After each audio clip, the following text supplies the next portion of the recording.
Thank you for joining us, Health Talk Friday Reports. We're going to talk today about mental health and physicians during COVID. As we know that the COVID pandemic, we're in our third year, and frontline healthcare workers and doctors have faced a growing demand for their services. And even though nobody's in the ICU in the same rate as it was in the beginning in 2020 and 2021, people are still now filling hospital beds because of the Omicron variant. So I think it's important to understand that we're all affected by COVID. I mean, doctors are people, and all people are feeling the stress of having this virus all around us, and the fact that we have to wear a mask all day, especially healthcare workers like myself. I'm a doctor. It's hard to breathe. We have to wear it. It leaves indentations on your face, and we do it and we stay safe and we're healthy. And there's also the fear of bringing the virus home to our children, to our family members, and that's an added mental health burden. Sometimes doctors are notoriously stoic. We don't like to admit we're sick. We power through everything. But sometimes it's important for us to identify that we have a problem. If we're snapping at family members, that we're waking up with poor sleep habits, we can't sleep through the night, we wake up with nightmares.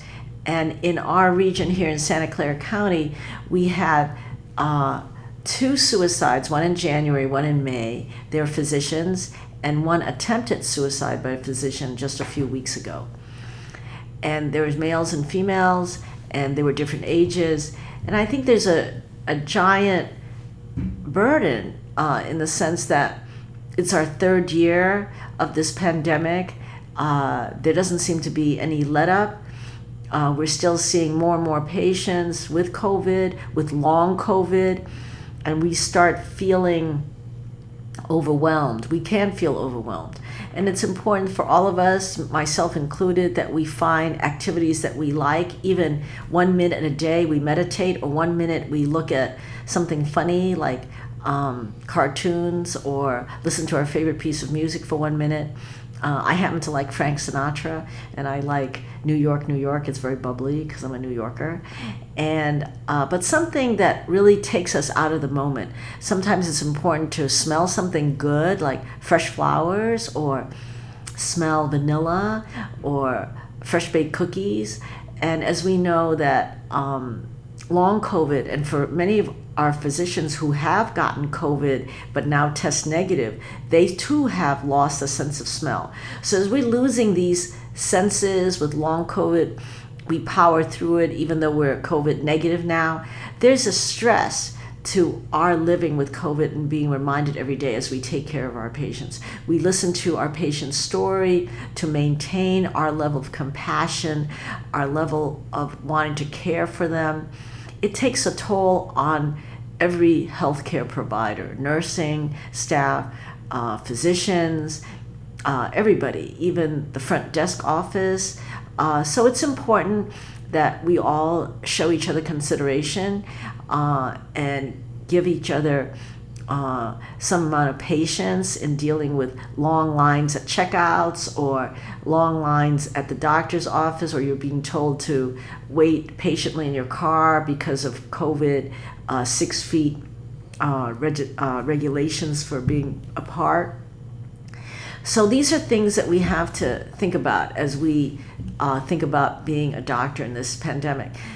For me as a physician, I think it was important for me to understand that everybody else was going through this, and the feelings that I felt, I was not alone. But it can give a sense of social isolation, because during COVID we just can't go party with our friends, hang out at the beach. We're always wondering, are all my colleagues at this dinner table, are we vaccinated? Did we have a booster? Will I get COVID? Can I eat through my mask? Obviously, we cannot eat through our mask. But so these are things that affect all of us. And as doctors, because we have to wear the face mask all day with our patients, I'm sure that for all of us, we're thinking about something like COVID prevention, how to not give COVID to our patients. So this is an added burden for all of us in healthcare, all the nurses, the nursing staff, the people in the hospital. So it's not only physicians. But I bring this to our audience's attention because we had 2 suicides and an attempted suicide by physicians in my local area, in a local hospital, which is quite big.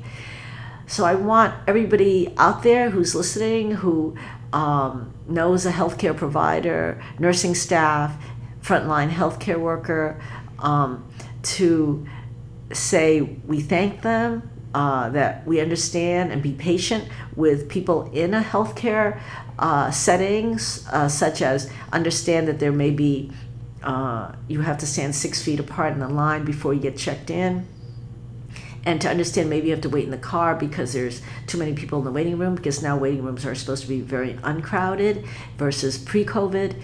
So it's a tough time for the world. I think for all of us in the world, just as being a person, we have to understand that restaurant workers have a fear also, and that people who serve us in the grocery store, they also have a fear. So we should be patient with one another. So barging in, cutting in front of people in the grocery store line during COVID, maybe it's not such a good idea because people are on edge, they feel nervous, they want to be out of there.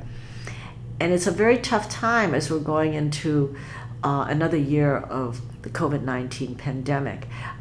There is light at the end of the tunnel. 65% of the American population has been vaccinated. And we are approaching the fall season when we hope to have an Omicron variant vaccine. So we're hopeful. And we are going back to business as usual. People are flying and people are coming back. And if you wear a mask and you are safe and healthy after a trip, this is good. So remember, for all the healthcare workers out there, myself included, my colleagues, my medical school classmates, my colleagues now, my colleagues in Boston, my colleagues in New York where I trained, we should all understand that there is a gigantic time of stress for us, and we should give ourselves a pat in the back. We should love ourselves just as much as we love our patients. Like, give us ourselves that sense of compassion that we need for ourselves in our quiet moments, and give ourselves latitude and not be hard on ourselves. And identify the problem. We're really lucky because we go to medical school. We are surrounded by friends who are psychiatrists. We know how to reach out and get help. And we know a plethora of psychologists as well. So we too can get help anytime. And I think there's a fear amongst us that we will seem weak if we identify that we have mental health issues. But this is an extraordinary time that we have to get through. And life is sometimes a marathon, it's not a sprint. And to get through this marathon of COVID and long COVID, we have to take care of ourselves so we can survive and thrive as we head towards the end of COVID. We hope that this is going to come, the end of COVID. We think that there will be a light at the end of the tunnel. And mental health issues are here to stay, not only for our patients, but for ourselves. And we should recognize that and not be afraid to reach out to our colleagues in psychiatry, because certainly we all have classmates who went to medical school with us who are psychiatrists, and in our training, we knew them too. We ate lunch with them in the cafeteria. We hung out with them on call.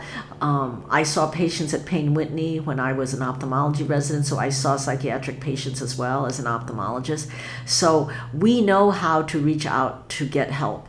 And so to all of my classmates, my friends, if we're doctors or in frontline healthcare, talk to one another, share and laugh about our stresses, because that's a way that we can manage our stress as we head into another year of COVID. And there is light at the end of the tunnel, because in the fall there will be an Omicron vaccine. And so we're excited about that. And we're about, more than 2 billion vaccinated, 2.5, maybe 3 billion vaccinated. So that means we only have 4 billion more to go for vaccinations in the world. So we're excited about that.